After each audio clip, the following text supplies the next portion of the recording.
Good morning everyone, and welcome back to Craft Eccentricity. And as usual, I hope you're all going to have an absolutely awesome day today. Right, I am up with some Panalisa project shares, and also I want to use a stamp that I haven't had the opportunity to use. So just doing basic cuts today, and I will tell you why. And that's because I'm trying to organise my seed box. Yes, I am, because I'm getting ready to sow a heck of a lot more seeds for the fall. Got to get the vegetable garden going. Yeah, and also got to do something with my fruit trees, because squirrels and birds, you know, they just think it's Christmas. But here we go. This is the first one that I've cut out, and of course this has to be measured made up because it's going to be folded in half, and your top circle is slightly smaller than your bottom one, so that you've got a highlight of a different colour coming through if that's what you want. Now this is a tag, but you could also turn it into a shaker. But I loved it. I mean, quite literally, here we go, you know, 2 seconds through the die cutting machine and you've got a huge package tag. Just absolutely love that. Or you can trim it and put it on a card, entirely up to you. So the dimensions on that are 3 9/16, or as people like for me to say, just over 3.5 inches. How's that? But isn't that gorgeous? Glorious size, any colour you want. You can stamp your sentiment in there, or you can put a little picture in there. And I've just used a little bit of twine there that I got from Michael's a couple of years ago. They do these big bundles of different coloured twines for about $9, and they're just a very good buy. Right, next up, people wanted to see the butterfly, and of course we've got to measure that. And I just did it really simply.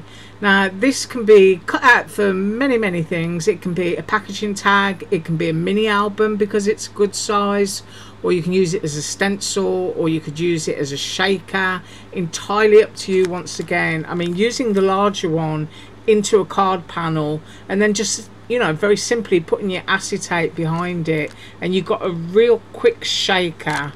So I just did it really simply and cut 2 out, and I used some of Panalisa's butterfly paper, and I just used some craft cardstock and I glued it in the centre.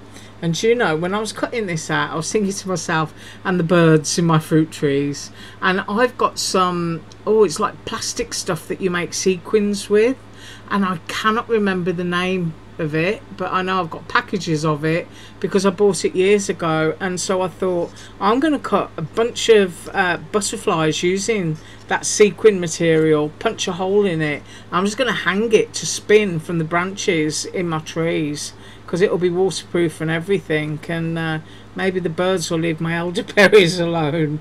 We live in hope. Right, so the size of my biggest one, I'm going to go right the way across there. I'm going to say that is 5 inches. So it's an absolutely gorgeous size. And then if I go down here, I'm going to say it's 3.5 inches. But isn't that wonderful? You can do anything you want with that one. Love it. But you know, just on a card like that, a few flowers or something, you could even bead the body. So it's a perfect size for cutting out of felt. Yeah, love that. Right, so that is my flutterby. So I'm just going to move these over to the edge because there's some fruity stamps that I received, which are these, and I haven't had a chance to stamp them. So I just want to have a look at the details. So I've just got some plain white cardstock. I've got my VersaFine Clair, and I've got my stamp block, which looks a bit scruffy at the moment, but never mind. I think it's clean enough to do the job. And I'm just opening up my package, get these out, and then peel off the backer, and then we just go through them and have a look. Got to start with the cherries. I absolutely love cherries. I'm a very sort of like summer fruity person, although I do like persimmon and pomegranate. Oh, and by the way, I did win my beefsteak tomato competition against my husband, which means I get to get a giant Fuyu persimmon as my Christmas gift this year. Right, Let's do that. So it stamps absolutely beautifully. Let's get a close up there. I'm going to get a bit blurred before we get... There you are. Isn't that lovely? Oh, I mean, things like this I use in my garden planner, and as I grow through. So I've actually got some baby cherry trees at the moment growing on my balcony, and they're not particularly cold hardy, and we do get cold here in the winter, so I've got to put them in bigger pots and then chuck them in the garage for Christmas. Right, this one is, I believe, an apple. Beautifully stamped again. Oh, and a pear. Pears are great for Thanksgiving, so let's have a look at that one. I'm just looking up and making sure that I'm not all blurred. But I do love fruity stuff. Now you can absolutely cutify stamps like this. If you've got peachy keen face stamps, you can get really tiny ones, and you can, you know, totally stamp a peachy keen face into that to make your fruit look really cute. And then what else have I got here? Oh, strawberries. Oh yes, let's just stamp the strawberries. Have a look at those. I've actually got a couple of markers on my desk. I might try and colour in that apple and see how that turns out. So there's the strawberry. Just really sweet little stamps, big enough to fussy cut. And oh, I've got to do the peach. I didn't get any peaches this year, you know. The frost came and just took all the flowers. But next year I have a plan, and I've been going to oh, what's it called, Goodwill, and buying the blankets and the king size sheets to make frost covers. So I'll be running out there like a maniac throwing covers all over my trees when there's a warning of frost. So that's a beautiful sized peach, and I do believe this one is a raspberry. And my raspberries are currently just crawling all the way along my fence.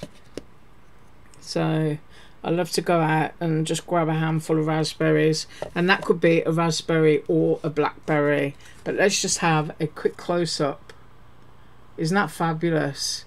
Whether you want to use markers or watercolours. But as I said, you know, I've got a couple of markers. There are other fruits here, so let's have a look. Strawberries just dropped off. So we've got a whole apple. I think that's a tangerine. We've got a leaf, which is always useful for fall. And we've got a lemon with the peel coming off it. Oh, we've got a whole lemon. So, you know me and lemons. I'm going to try that one. I'm just putting everything down. Let's ink that up and stamp that into that space. So, I actually grow lemons as well.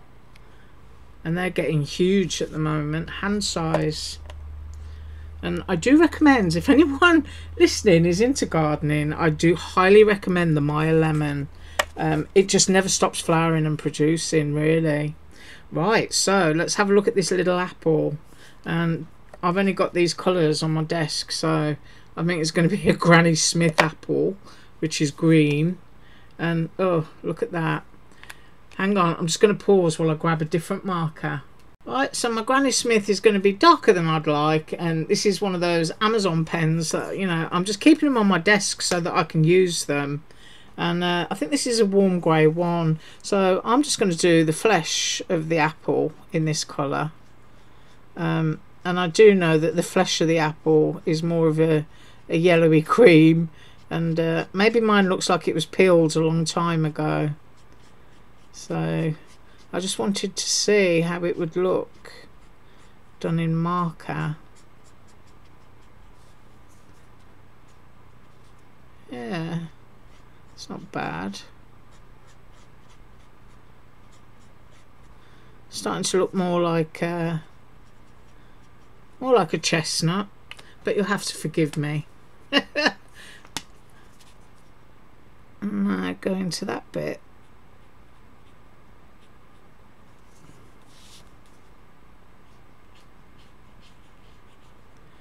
So looking nothing like an apple really, but it's my version of an apple. It's my version of a Granny Smith, that's what it is. And then of course a white gel pen always finishes things off nicely. So just get it going, warmed up on your fingertip, and let's see if we can't put some brighter little highlights in there. And I'm just totally following my own colour scheme here, because I do know that apples have dark brown pips. So let's put a little bit of white around there too and see where that takes us. I just think that's kind of cute.